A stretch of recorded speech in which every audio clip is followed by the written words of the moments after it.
Hello दोस्तों, तो स्वागत है हमारे रियल एजुकेशन चैनल पर। आज हम लोग देखने वाले हैं सिविक्स यानी सिविक्स राजनीतिक शास्त्र, सत्ता में साझेदारी की कार्य प्रणाली। इसमें से हम लोग देखने वाले हैं 55 गो VVI ऑब्जेक्टिव। ये चैप्टर 2 है, आप लोग ध्यान रखिएगा।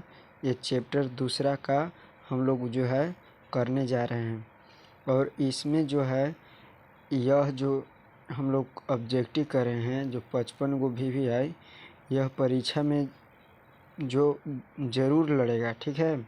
इसलिए आप लोग इसको ध्यान से देखिएगा। तो चलिए हम लोग लेट ना करते हैं और स्टार्ट करते हैं। उससे पहले भी आप लोग एक और बात ध्यान रखिएगा। अगर आप इसको PDF अगर आप चाहते हैं तो हमारे टेलीग्राम पर ज्वाइन हो जाइए। आप वजह पे आपको जो है PDF प्रोवाइड किया जाएगा, आप वहाँ से जो है PDF ले सकते हैं। तो देखिए हमारा जो है पहला क्वेश्चन कहता है, पहला क्वेश्चन क्या कहता है, आप लोग ध्यान से सुनिएगा, ध्यान से सुनिएगा। और पहला क्वेश्चन जो कहता है कि दुनिया के कितने देशों में संघात्मक शासन व्यवस्था है। बताइए, दुनिया के जो है वो कितने ऐसा देश है, यानी कौन से ऐसा देश है जिसमें संघात्मक शासन व्यवस्था पाया जाता है। तो वो कितने देश हैं, तो आप लोग याद रखिएगा। वो है ये 25 ऐसे देश हैं जो कि संघात्मक शासन व्यवस्था पाए जाते हैं। उसके बाद जो अगला क्वेश्चन कहता है कि जो भारतीय संविधान, ठीक है, भारतीय संविधान के अनुसार शक्ति को सौंपी गई है। भारतीय संविधान के अनुसार जो शक्ति किसको सौंपी गई है, तो याद रखिएगा संघीय संसद को, कि संघीय संसद को, यानी संघात्मक है यहाँ पे जो शासन व्यवस्था, इसलिए यहाँ पे है ये संघीय संसद को क्या किया गया है, ये शक्तियों को सौंपी गई है। उसके बाद जो अगला कहता है, अगला प्रश्न क्या कहता है, आप लोग ध्यान से देखिएगा। जो समवर्ती सूची है में कितने विषय पर अधिनियम बनाने का अधिकार किसके पास है। देखिए कहता है फिर से, समवर्ती सूची में लिखे विषय पर अधिनियम बनाने का अधिकार किसके पास है। तो ऑप्शन हमारा पहला है केवल राज्य का, केवल संघ का, संघ एवं राज्य दोनों का, इनमें से कोई नहीं। तो हमारा सही यानी आंसर क्या हो जाएगा, समवर्ती सूची पर दोनों बनाता है, यानी संघात्मक और जो हो गया संघात्मक और क्या कहते हैं संघ और राज्य, यानी केंद्र सरकार और राज्य सरकार दोनों का जो है वो क्या है, दोनों का शक्ति दिया गया है समवर्ती सूची पर कानून बनाने का। तो हमारा जो आंसर हो जाएगा वो आंसर बिल्कुल सी हो जाएगा। क्या हो जाएगा, सी। इसलिए आप लोग ध्यान में रखिएगा। अगला कहता है, अगला क्वेश्चन क्या कहता है, चौथा क्वेश्चन है कि वर्तमान में बेल्जियम जो है, वर्तमान में बेल्जियम किस प्रकार की सरकार है। वर्तमान में बेल्जियम किस प्रकार के सरकार है। तो याद रखिएगा यहाँ पे जो है वो संघात्मक शासन व्यवस्था है। कैसा शासन व्यवस्था है, संघात्मक शासन व्यवस्था है, यानी हमारा जो ऑप्शन हो जाएगा वो ऑप्शन डी हो जाएगा। उसके बाद जो आगे कहता है कि निम्नलिखित में से किस देश की सरकार एकात्मक है, किस देश की सरकार एकात्मक है। पहला है श्रीलंका, दूसरा है भारत, तीसरा है बेल्जियम और चौथा है अमेरिका। तो कौन सा ऐसा देश है जिसमें संघात्मक जो है वो एकात्मक शासन व्यवस्था है। तो हमारा सही जो ऑप्शन हो जाएगा वो ऑप्शन क्या हो जाएगा, ए होगा, यानी श्रीलंका। क्या, श्रीलंका जो है वो श्रीलंका में एकात्मक शासन व्यवस्था है, वहाँ पे एकात्मक शासन व्यवस्था है। अगर आप लोग एकात्मक का मतलब नहीं पता है तो हमारा जो है वो आप दूसरा चैप्टर का सारा वीडियो अपलोड कर दिया गया है, आप उसको सबसे पहले आप लोग देख लीजिएगा। अगला क्वेश्चन हम लोग के कहता है कि भारत संविधान में अवशिष्ट अधिकार किसको होता है, यानी जो अवशिष्ट सूची होता है, यानी सूचियों की संख्या 3 होता है, जिसमें जो है पहला होता है राज्य सूची, दूसरा होता है केंद्र सूची और तीसरा होता है समवर्ती सूची। लेकिन उसके अलावे एक और जो होता है सूची होता है जिसको कहते हैं अवशिष्ट सूची। तो अवशिष्ट सूची पर जो अधिकार होता है यानी सरकार के कानून बनाने का अधिकार होता है वो केंद्र सरकार के पास होता है। किसके पास होता है? केंद्र सरकार के पास होता है। तो इसलिए जो हमारा सही ऑप्शन क्या हो जाएगा? ए। सही ऑप्शन क्या हो जाएगा? ए। चलिए आगे हम लोग देखते हैं और 7वां क्वेश्चन हम लोग करते हैं। तो सॉरी 7वां क्वेश्चन यहाँ नंबरिंग जो है वो गड़बड़ा गया है, इसलिए आप लोग ध्यान से देखिएगा। यहाँ पे 8 लिखा गया है। तो यहाँ पे पंचायतीय राज विषय है। पंचायतीय राज विषय है तो क्या है? पंचायतीय राज विषय क्या है? तो वो है राज्य की सूची में, राज्य सूची में पंचायती राज का विषय क्या है? तो राज्य के सूची में इंक्लूड किया गया है यानी डाला गया है। उसके बाद जो अगला क्वेश्चन कहता है, अगला क्वेश्चन क्या कहता है कि जो है निम्नलिखित में से कौन सा विषय समवर्ती सूची में है? तो कौन सा इनमें से कौन ऐसे विषय है जो कि समवर्ती सूची में है? तो याद रखिएगा जो शिक्षा है यानी शिक्षा जो है वो केंद्र सरकार भी बना सकता है और राज्य सरकार पर भी उसको जो है कानून बना सकता है। यानी शिक्षा जो है वो क्या होता है? समवर्ती सूची पर होता है, याद रखिएगा। उसके बाद जो अगला क्वेश्चन कहता है 10वां हमारा क्वेश्चन कहता है कि निम्नलिखित में से कौन सा राज्य सूची में नहीं है? तो निम्नलिखित में से कौन सा ये चारों में से ऑप्शन कौन सा है जो कि राज्य सूची में नहीं है? तो कौन सा है? तो याद रखिएगा वो है सुरक्षा। राज्य सूची में सुरक्षा नहीं है यानी सुरक्षा का अधिकार होता है वो केंद्र सरकार के पास होता है। तो इसलिए आप लोग ध्यान से देखिएगा। अगला क्वेश्चन कहता है, हमारा अगला क्वेश्चन कहता है कि पंचायती राज की प्रणाली में जो निम्नलिखित में से कौन शामिल है? तो कौन शामिल है? तो याद रखिएगा जो है हमारा सही ऑप्शन क्या हो जाएगा? सी। गांव, ब्लॉक और जिला एक सब क्या है? पंचायतीय राज के प्रणाली के अंतर्गत आता है। क्या है? और पंचायतीय जैसे गांव हो गया, ब्लॉक हो गया और जिला स्तर हो गया, ये सब पंचायतीय राज के प्रणाली के अंतर्गत आता है। अगला हम लोग देखेंगे और आगे जानेंगे।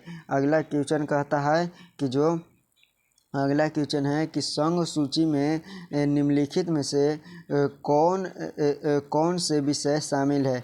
तो संघ सूची में कौन से विषय शामिल है? तो पहला ऑप्शन है पुलिस, व्यापार, वाणिज्य, कृषि और सिंचाई, ये पहला ऑप्शन है। दूसरा ऑप्शन है शिक्षा, वन, ट्रेड यूनियन, विवाह, गोद और उत्तराधिकार। उसके बाद तीसरा ऑप्शन है रक्षा, विदेशी मामले, बैंकिंग, मुद्रा, संचार और चौथा ऑप्शन है कंप्यूटर और जो है सॉफ्टवेयर जैसे जो है रेसियोटरी जो है विषय। तो इसमें से जो हमारा सही ऑप्शन हो जाएगा वो क्या हो जाएगा? सी ऑप्शन सही हो जाएगा। जो हमारा सी ऑप्शन क्या हो जाएगा? सही हो जाएगा रक्षा, विदेशी मामला, बैंकिंग, मुद्रा और संचार, ये हमारा सही ऑप्शन हो जाएगा। उसके बाद जो अगला क्वेश्चन कहता है, अगला क्वेश्चन कहता है दिए गए विषय में से कौन सा राज्य सूची में शामिल नहीं है? क्या है? शामिल नहीं है। यहाँ पे जो है नहीं लिखा गया है, तो यहाँ पे जो है कौन सा ऐसा जो है विषय है जो कि राज्य सूची में शामिल नहीं है? तो हमारा जो है ऑप्शन नंबर ए राष्ट्रीयता जो है वो शामिल नहीं है। कि इसमें शामिल नहीं है तो राज्य सूची में राष्ट्रीयता सुरक्षा शामिल नहीं है, यानी राष्ट्र का सुरक्षा जो है वो राज्य नहीं कर सकता है, ये जो है विषय में शामिल नहीं है। तो याद रखिएगा। अगला क्वेश्चन कहता है यानी हमारा 14वां क्वेश्चन है वो कहता है, याद रखिएगा, कहता क्या है कि उस सरकार की पहचान करें जिसमें 2 या 2 से अधिक स्तर है। तो उस सरकार क्या है, तो संघीय सरकार, यानी हमारे भारत भी एक प्रकार के संघात्मक शासन व्यवस्था पाया जाता है।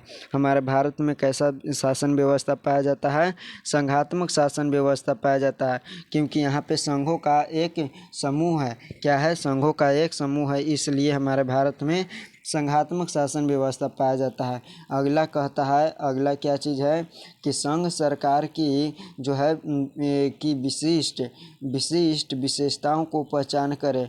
तो हमारा सही ऑप्शन क्या हो जाएगा, सी ऑप्शन हमारा सही हो जाएगा। क्यों, क्योंकि गवर्नमेंट जो है पावर सरकार के विभिन्न स्तरों के बीच विभाजित, ये हमारा सही ऑप्शन क्या हो जाएगा, ये सी हमारा जो है वो करेक्ट आंसर हो जाएगा।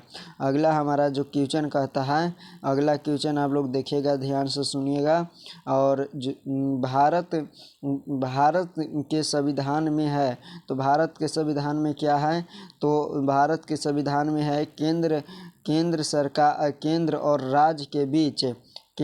राज्य के बीच की शक्ति को 3 सूचियों में विभाजित किया गया है। बात सही है, यानी ये जो हमारा है ये शामिल है, जो है ये 3 सूचियों में क्या किया गया है, शामिल किया गया है। तो हमारा सही ऑप्शन क्या हो जाएगा, बी सही हमारा ऑप्शन हो जाएगा। उसके बाद जो अगला क्वेश्चन कहता है, अगला क्वेश्चन क्या कहता है कि भारत में संघात्मक की प्रणाली जो है वो संघात्मक की प्रणाली को किस देश के संविधान से ग्रहण किया गया है। जो भारत में संघवाद है, क्या है, संघवाद है, वो किस देश से जो है वो लिया गया है। तो किस देश से लिया गया है, तो कनाडा से लिया गया है। ठीक है, इसमें ए जो है ऑप्शन वो मिस हो गया है, इसलिए ये नहीं है। तो हमारा जो सही ऑप्शन है क्या हो जाएगा, कनाडा से क्या लिया गया है, संघवाद प्रणाली जो है वो संविधान से लिया गया है, किससे, कनाडा से लिया गया है। तो हमारा सही ऑप्शन हो जाएगा डी। अगला कहता है, अगला क्वेश्चन कहता है कि अवशिष्ट सूची के विषय पर कानून बनाने की अधिकार होता है। तो अभी बताएं केंद्र के पास होता है। हमारा सही ऑप्शन क्या हो जाएगा, सही ऑप्शन ए हो जाएगा, यानी केंद्र सरकार, या संघ सरकार कहिए या केंद्र सरकार कहिए, बात बराबर है। उसके बाद हम आगे चलेंगे और अगला क्वेश्चन कहता है कि इस जो है राज्य सूची में शामिल विषयों जो है शामिल विषय राज्य सरकार कानून बनाती है, परंतु अनुच्छेद जो है अनुच्छेद 250 के तहत कौन राज्य सूची के किसी भी विषय पर कानून बनाने का अधिकार केंद्र को दे सकता है या बनाने के लिए कह सकता है। तो ऐसा कौन सा जो है सूची है, वो कौन सा सूची है, तो हमारा सही ऑप्शन क्या हो जाएगा, सी हो जाएगा, राज्यसभा। क्या हो जाएगा, राज्यसभा। तो हमारा सही ऑप्शन क्या हो जाएगा, राज्यसभा। अगला कहता है कि समवर्ती सूची में मूलतः 47 विषय थे, वर्तमान में इसमें किस विषयों में की संख्या कितनी है। जो है वो मूल जो बना था उस समय 47 था, लेकिन वर्तमान में कितना है, तो वर्तमान में याद रखेगा वो 52 हो गया है। कितना हो गया है, 52 हो गया है। याद रखेगा कितना हो गया है, 52 हो गया है। तो सही हमारा ऑप्शन क्या हो जाएगा, डी। सही हमारा ऑप्शन क्या हो जाएगा, डी ऑप्शन सही हमारा हो जाएगा, यानी करेक्ट हमारा जो है वो डी हो जाएगा। अगला क्वेश्चन कहता है निम्नलिखित में से कौन सा समवर्ती सूची का विषय नहीं है। निम्नलिखित में से कौन सा समवर्ती सूची का विषय नहीं है। तो हमारा सही ऑप्शन क्या हो जाएगा, ए हो जाएगा, यानी स्थानीय प्रशासन एवं पुलिस जो है वो समवर्ती सूची में नहीं शामिल है, समवर्ती सूची में नहीं शामिल है। थोड़ा सा जो है क्वालिटी ठीक नहीं होगा पीडीएफ के, तो आप लोग मैनेज कर लीजिएगा, ठीक है, लेकिन इतना भी ख़राब नहीं है कि आपको जो है वो नहीं दिखाई दे। तो देखिए ये जो है मैनेज कर लीजिएगा, इतना आप लोग को थोड़ा सा दिक्कत हो रहा होगा, लेकिन आप लोग जो है मैनेज कर लीजिएगा। 22वां क्वेश्चन कहता है, 22 क्वेश्चन क्या कहता है, 22 क्वेश्चन कहता है किस अनुच्छेद के अनुसार राष्ट्रपति द्वारा राष्ट्रीय आपातकाल घोषित किए जाने की स्थिति में संघ को राज्य सूची में वर्णित विषयों पर कानून बनाने का अधिकार प्राप्त होता है। तो किस में? तो याद रखिएगा वो होता है अनुच्छेद जो है वो 250, कितना 250 यानी 250, अनुच्छेद कितना 250, अनुच्छेद कितना होगा 250, याद रखिएगा। चलिए हम लोग आगे और चलते हैं और आगे देखते हैं हमारा जो है वो 23वां क्वेश्चन क्या कहता है कि जो है राज्य सूची में वर्णित व्यापार तथा वाणिज्य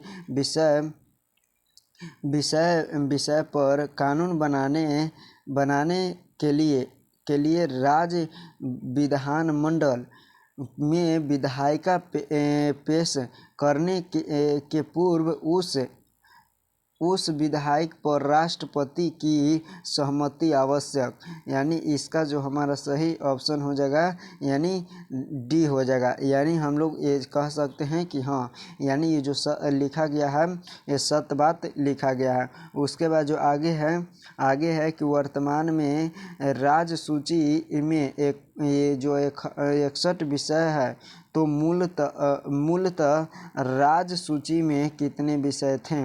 वर्तमान में जो है वो राज्य सूची में 61 विषय हैं। तो जब बना था मूलतः राज्य सूची में, यानी मूलतः कह सकते हैं जिस समय बना था तो उस समय कितना था? तो हमारा सही ऑप्शन क्या हो जाएगा? सही ऑप्शन हो जाएगा 66, यानी 5 गो जो है वो क्या हो गया है? घट गया है। आगे हम लोग देखेंगे, आगे हम लोग क्या करेंगे, आगे देखेंगे। और अगला क्वेश्चन कहता है कि भारत का संविधान किस अनुच्छेद के द्वारा केंद्र राज्य प्रशासनिक संबंधों को स्पष्ट करता है? तो वह कौन सा केंद्र राज्य है, यानी वह कौन सा अनुच्छेद है? तो अनुच्छेद हमारा जो है वो यहाँ से यानी 256 से लेकर 263 तक जो है वो क्या करता है? लागू करता है। तो याद रखिएगा क्या करता है? केंद्र सरकार प्रशासनिक संबंधों को स्पष्ट करता है। आगे हम लोग देखेंगे क्या कहता है कि जो है वो संविधान के किन अनुच्छेदों के केंद्र और राज्य के बीच राजस्व में स्रोत का स्पष्ट जो है वो विभाजन किया गया है। तो कौन सा? तो याद रखिएगा जो हमारा सही ऑप्शन हो जाएगा वो सही हमारा ऑप्शन क्या हो जाएगा? तो बी ऑप्शन सही हो जाएगा, यानी 57, यानी 257 से और कितना हो जाएगा? 78, 278 तक हमारा जो है अनुच्छेद हो जाएगा। उसके बाद जो 27वां क्वेश्चन कहता है, 27 क्वेश्चन कहता है निम्न में से कौन सा संघ के प्रमुख राजस्व स्रोत के अंतर्गत नहीं आता है? तो वह कौन सा नहीं आता है? तो याद रखिएगा वो जो है हमारा सही ऑप्शन क्या हो जाएगा? सही ऑप्शन हमारा जो है वो डी, यानी कृषि भूमि पर कर, यानी कृषि भूमि पर कर निम्न में से कौन सा संघ के प्रमुख राजस्व स्रोत के अंतर्गत नहीं आता है? जो कर है कृषि पर वो संघ नहीं वसूलता है, यानी वो कौन वसूलता है? तो राजस्व वसूलता है। तो याद रखिएगा। अगला क्वेश्चन कहता है, अगला क्वेश्चन क्या कहता है? आप लोग ध्यान से सुनिएगा और अगला क्वेश्चन का आंसर देने का प्रयास कीजिएगा। तो देखिए हमारा जो है अगला क्वेश्चन कहता है कि निम्न में से कौन सा राज्य के प्रमुख राजस्व स्रोत के अंतर्गत नहीं आते हैं? तो वह कौन से नहीं आते हैं? तो याद रखिएगा ए निगम, यानी निगम क्या है? नगर निगम कर क्या हो जाएगा? निगम कर। अगला हमारा जो है अगला क्वेश्चन कहता है नए राज्य का गठन एवं राज्यों का पूर्ण गठन किस प्रकार की किस प्रकार की संशोधन प्रक्रिया के तहत किया जाता है। तो किस प्रकार के संशोधन की प्रक्रिया के तहत किया जाता है, तो वो किया जाता है साधारण विधि द्वारा संशोधन की प्रक्रिया, साधारण विधि द्वारा संशोधन की प्रक्रिया द्वारा किया जाता है। थोड़ा सा इसको जो है मैनेज कर लीजिएगा। ये पीडीएफ जो है थोड़ा सा हम लोग बेहतर बनाने की कोशिश करेंगे, क्योंकि ये जो है पीडीएफ थोड़ा सा गंदा टाइप है, तो इसलिए आप लोग थोड़ा सा मैनेज कर लीजिएगा। अगला क्वेश्चन कहता है कि मौलिक अधिकार तथा एवं नीति निर्देशक तत्व के संबंधित अनुच्छेद संशोधन किस प्रक्रिया द्वारा होता है। किस प्रक्रिया द्वारा होता है, तो वो संसद के विशिष्ट बहुमत द्वारा संशोधन की प्रक्रिया होता है। यानी हमारा सही ऑप्शन क्या हो जाएगा, तो डी हो जाएगा।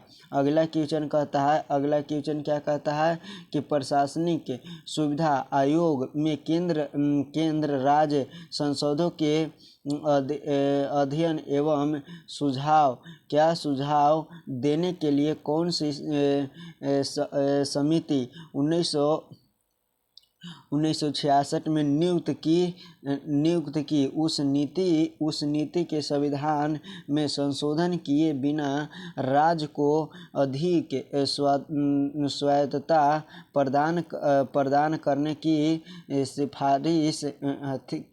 सिफारिश की। तो हमारा जो सही ऑप्शन क्या हो जाएगा, शीतल वार्ड समिति जो हमारा सही ऑप्शन क्या हो जाएगा, ए, शीतल वार्ड समिति। अगला क्वेश्चन कहता है कि किस राज्य की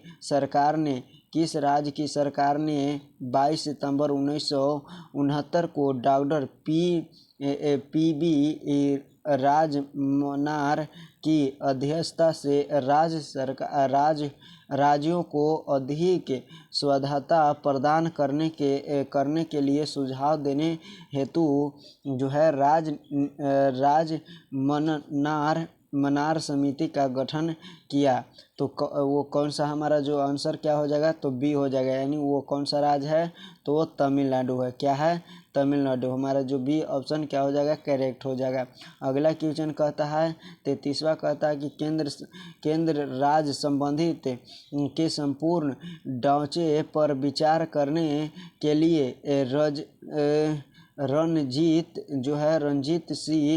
रणजीत सिंह सरकारिया की अध्यक्षता में सरकारिया आयोग का गठन कब किया गया। तो कब किया गया, तो वो याद रखिएगा, जो हमारा 24 मार्च 1983 ईस्वी को किया गया था। कब किया गया था गठन, 24 मार्च 1983 ईस्वी को। यानी हमारा जो सही ऑप्शन हो जाएगा वो सी हो जाएगा। चलिए अब हम लोग आगे चलते हैं और 34वां क्वेश्चन पर हम लोग देखते हैं। 34वां क्वेश्चन क्या कहता है, सरकारी आयोग ने अपनी रिपोर्ट कब प्रस्तुत की। सरकारी आयोग ने अपनी रिपोर्ट कब प्रस्तुत की, तो 1988 ईस्वी में। कब, 1988 ईस्वी में। संविधान के किस अनुच्छेद में प्रावधान किया गया है कि राष्ट्रपति अंतर्राष्ट्रीय परिषद का गठन करेगा। तो अनुच्छेद कितना में, 263 में। कितना में, 263 में। अनुच्छेद कितना में, 263 में। यानी हमारे जो सही ऑप्शन हो जाएगा ए हो जाएगा। अंतर्राष्ट्रीय, अगला कहता है अंतर्राष्ट्रीय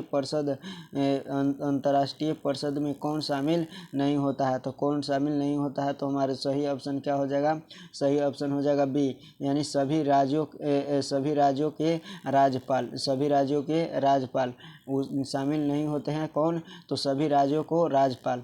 उसके बाद जो है अगला कहता है कि वित्त आयोग का वर्तमान किस अनुच्छेद के अंतर्गत गया है, यानी रखा गया है। तो किस अंतर्गत रखा गया है, तो अनुच्छेद जो है वो 280 है। कितना, अनुच्छेद 280। हमारा सही ऑप्शन हो जाएगा सी। अगला कहता है राष्ट्रपति द्वारा वित्त आयोग में एक अध्यक्ष के अलावा कितने सदस्य नियुक्त किए जाते हैं। तो कितने सदस्य नियुक्त किए जाते हैं, हमारा सही ऑप्शन क्या हो जाएगा, 4। यानी हमारा डी हो जाएगा, आंसर हो जाएगा। नीति आयोग जो है का गठन कब किया गया था, तो नीति आयोग का गठन किया गया था जो है योजना आयोग का ही नाम रखा गया है नीति आयोग। तो योजना आयोग का गठन कब किया गया था? तो 1 जनवरी 1915 ईस्वी में, याद रखिएगा 1 जनवरी 1915 ईस्वी में। राष्ट्रीय विकास परिषद का गठन कब किया गया था? तो राष्ट्रीय विकास परिषद का गठन किया गया था, कब किया गया था? तो याद रखिएगा बी, यानी हमारा सही ऑप्शन क्या हो जाएगा? 1952 ईस्वी में राष्ट्रीय विकास परिषद का गठन किया गया था। 1952 ईस्वी में कब किया गया था? 1952 ईस्वी में। राष्ट्रीयता, अगला कहता है राष्ट्रीय विकास परिषद का अध्यक्ष कौन होते हैं? तो राष्ट्रीय विकास परिषद का अध्यक्ष होते हैं वो प्रधानमंत्री होते हैं। कौन होते हैं? राष्ट्रीय अध्यक्ष का जो है राष्ट्रीय विकास परिषद का अध्यक्ष कौन होते हैं? तो प्रधानमंत्री होते हैं, जैसे नरेंद्र मोदी। उसके बाद जो है आगे कहता है कि ये संघ लोक सेवा आयोग जो है के अध्यक्ष तथा सदस्यों की नियुक्ति कितने वर्षों के लिए की जाती है? तो कितने वर्षों के लिए की जाती है? तो याद रखिएगा 6 वर्षों के लिए। कितने वर्षों के लिए? 6 वर्षों के लिए। कितने वर्षों के लिए? 6 वर्षों के लिए। उसके बाद जो आगे है भारतीय वन सेवा को आखिरी भारतीय सेना के रूप में कब गठित किया गया? तो कब गठित किया गया? तो याद रखिएगा 1 जनवरी 1966 ईस्वी में। 1 जुलाई 1966 ईस्वी में। 1 जुलाई 1966 ईस्वी में। थोड़ा सा ऊपर वाला मिस्टेक का हो गया है, नहीं ठीक है 1 जनवरी, ठीक है। ये कितना है? 1 जुलाई 1966 ईस्वी में क्या हो गया था? गठन किया गया था। उसके बाद जो अगला है, अगला कहता निम्न में से कौन सी संघीय शासन की विशेषता है? तो निम्न में से कौन संघीय शासन व्यवस्था की विशेषता है? उपर्युक्त सभी। इनके तहत 2 स्तर की सरकार होती है। इनके सरकार पूरे देशों के लिए होते हैं, जिसके जिम्मेवार राष्ट्रीय महत्व के विषय होते हैं। उसके बाद अगला कहता है, अगला है कि इनमें जो है इसमें एक प्रांतीय स्तर की सरकार भी होती है जो प्रांत के मामलों को देखती है। तो याद रखिएगा ये जो है ये सारे चीज़ क्या है? संघात्मक, यानी संघीय के लिए ये सही है, यानी उपर्युक्त क्या हो जाएगा? सही हो जाएगा सभी। यानी एकात्मक जो है एकात्मक शासन व्यवस्था की विशेषता क्या है? एकात्मक शासन व्यवस्था की विशेषता क्या है? तो इनमें सभी क्या हो जाएगा? इनमें सभी। एकात्मक की विशेषता क्या है? इनमें सभी। एकात्मक व्यवस्था में शासन की केवल एक ही स्तर होता है, जिसको एक दलीय भी कहते हैं। उसके बाद जो है बाकी जो है अगला कहता है कि बाकी इकाइयाँ उनके अधीन होकर काम करती है। बाकी जो छोटे छोटे इकाई हैं उसी के अधीन काम करती है। उसके बाद जो केंद्र सरकार प्रांतीय स्थानीय सरकार जो है सरकारों को क्या करता है? जादेश दे सकती है, जादेश दे सकती है। उपर्युक्त क्या हो जाएगा? सभी हो जाएगा। उपर्युक्त सभी हो जाएगा। उसके बाद जो है भारतीय संविधान के 8वीं अनुसूची में कितने भाषाओं को क्या किया गया है? शामिल रखा गया है। तो याद रखिएगा 22 भाषाओं को शामिल किया गया है। कितने? तो 22 भाषाओं को शामिल किया गया है। उसके बाद जो अगला कहता है श्रीलंका में किस प्रकार की शासन व्यवस्था है? तो एकात्मक शासन व्यवस्था है, याद रखिएगा। वहाँ पे कैसा शासन व्यवस्था है? एकात्मक शासन व्यवस्था है। ऑप्शन नंबर सी हो जाएगा। उसके बाद जो अगला क्वेश्चन कहता है, अगला क्वेश्चन क्या कहता है कि भारत में जो है भारत की राजभाषा क्या है? कौन सा है? तो राजभाषा क्या है? तो भारत का जो राजभाषा है वो हिंदी है। क्या है? हिंदी है। भारत की राजभाषा क्या है? हिंदी है। उसके बाद जो आगे कहता है कि यदि समवर्ती सूची पर केंद्र और राज्य सरकारों के कानून में टकराव हो तो क्या होता है? तो क्या होता है? तो याद रखिएगा केंद्र के कानून मान्य दिया जाता है। अगर मान के चलिए कि 2 सरकार है, एक राज्य सरकार है और एक क्या है? संघ सरकार है। ये दोनों को क्या करता है? मामला फंस जाता है। तो मामला फंस जाता है यानी किसी पर बहस हो जाता है, तो उसका जो मान्य दिया जाएगा, किसका मान्य दिया जाएगा? केंद्र सरकार, जो प्रधानमंत्री है, जो प्रधानमंत्री कहेंगे उसी का बात माना जाएगा। तो याद रखिएगा। आगे कहता है कि संविधान के संघ सूची में सम्मिलित प्रमुख विषय है। तो सम्मिलित प्रमुख विषय क्या है? तो याद रखिएगा उपर्युक्त सभी। प्रतीक्षा और संचार, बैंकिंग और रेलवे, विदेशी मामलों और डाक, यानी उपर्युक्त हमारा जो सही हो जाएगा, यानी इनमें सभी हो जाएगा। उसके बाद जो हमारा डी ऑप्शन सही हो जाएगा। संविधान जो है वो संविधान के की राज्य सूची में शामिल प्रमुख विषय है। तो राज्य की सूची में कौन सा शामिल है, तो उपर्युक्त सभी, कृषि, सिंचाई, उसके बाद जिला अस्पताल सफाई, जिला को अस्पताल को सफाई करवाना, उस जिला का निर्माण कराना, जिला में सफाई करवाना, अस्पताल का सफाई करवाना, पुलिस और व्यापार जो है उसके ऊपर उपर्युक्त क्या हो जाएगा, हमारा सही ऑप्शन क्या हो जाएगा, डी हो जाएगा। उसके बाद जो अगला कहता है कि संविधान के समवर्ती सूची में सम्मिलित प्रमुख विषय क्या है, तो प्रमुख विषय क्या है, तो प्रमुख विषय इनमें सभी है, यानी शिक्षा विभाग है, तलाक और उत्तराधिकारी जो है, औषधालय अस्पताल, तो ये सारे चीज़ जो है औषधालय मतलब, यानी औषधालय मतलब वो है चीज़ दवा बीरों के लिए औषधालय कहा जाता है। तो उपर्युक्त हमारे जो है वो सही हो जाएगा। उसके बाद जो है संघ में राज्यों के बीच शक्तियों में परिवर्तन के लिए संसद को जो है संसद कौन सी विधि अपनाई है, तो कौन सी विधि अपनाई है, तो भी अपनाई है, यानी दोनों संसदों को 2/3 बहुमत तथा आधे राज्यों की, याद रखेगा।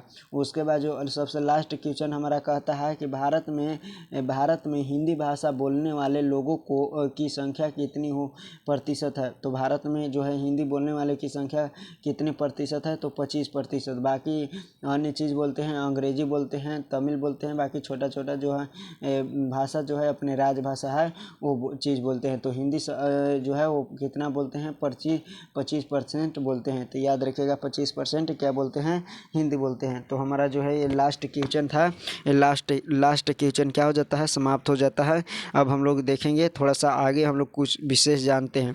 तो देखिए आप लोग इस चैनल को पहले सब्सक्राइब करके बेल आइकन को ऑल कर लें, और आगे जो है आप पढ़ाई के साथ साथ क्या कर सकते हैं, जीत भी सकते हैं। पढ़ाई के साथ साथ क्या कर सकते हैं, आप जीत भी सकते हैं। जो हमारे जो है रियल एजुकेशन चैनल 243 है, हमारा यूट्यूब चैनल है। तो इस यूट्यूब चैनल पर हर रविवार को क्विज कराया जाता है। क्या किया जाता है, हर रविवार को क्विज कराया जाता है, जिसमें फर्स्ट सेकेंड थर्ड जो है वो फर्स्ट सेकेंड थर्ड को क्या किया जाता है, प्राइज़ दिया जाता है। बिल्कुल आपको लाइव में दिखाया जाता है। और आपको नहीं विश्वास हुआ है तो आपको जो है नीचे एक बैनर भी लगाया गया है। जो है लाइव में अधिक से अधिक जोड़ने का प्रयास कीजिएगा। और जो फर्स्ट का प्राइज़ दिया जाता है वो 50 रुपया, सेकेंड को 30 रुपया, और जो थर्ड का प्राइज़ दिया जाता है वो 20 रुपया दिया जाता है। अगर जो नज़दीकी होता है उनको कॉपी किताब दिया जाता है, यानी इतने रुपये का। और जो दूर रहते हैं उसको क्या किया जाता है, तो पैसा दे दिया जाता है, यानी फ़ोनपे पे। तो आप लोग अधिक से अधिक शेयर कीजिएगा और जोड़ने का प्रयास कीजिएगा। लाइक कीजिए, सब्सक्राइब कीजिए और शेयर कीजिए। और हम लोग आगे देखते हैं। देखिए आज का जो विनर है, आज का विनर मतलब कि 9 जून का जो विनर है, वो 9 जून का विनर, आज का जो विनर है वो रियल एजुकेशन यूट्यूब चैनल का। तो वो कौन सा विनर है, तो याद रखिएगा ये 3 गो विनर है। तो जो है प्रीति कुमारी फर्स्ट है, ये दूसरा प्रीति कुमारी है जो कि सेकंड है, और तीसरा जो है अमित कुमार जो कि थर्ड है। ये देखिए नज़दीकी हैं, इसलिए कॉपी और पेन में दिया गया है, कॉपी और पेन दिया गया है। बाबू का जो है वो एक 20 वाला पेन दिया गया है, तो याद रखिएगा। तो ये जो है आप भी जीत सकते हैं। तो आप जो है लाइव में आप भी क्या कर सकते हैं, जुड़े और विनर बने, ठीक है। जुड़े और क्या करें, विनर बने। उसके बाद जो है आगे हम हर जो है रविवार को क्विज कराया जाता है। तो चलिए हम लोग मिलेंगे अगले वीडियो में। तब तक के लिए जय हिंद।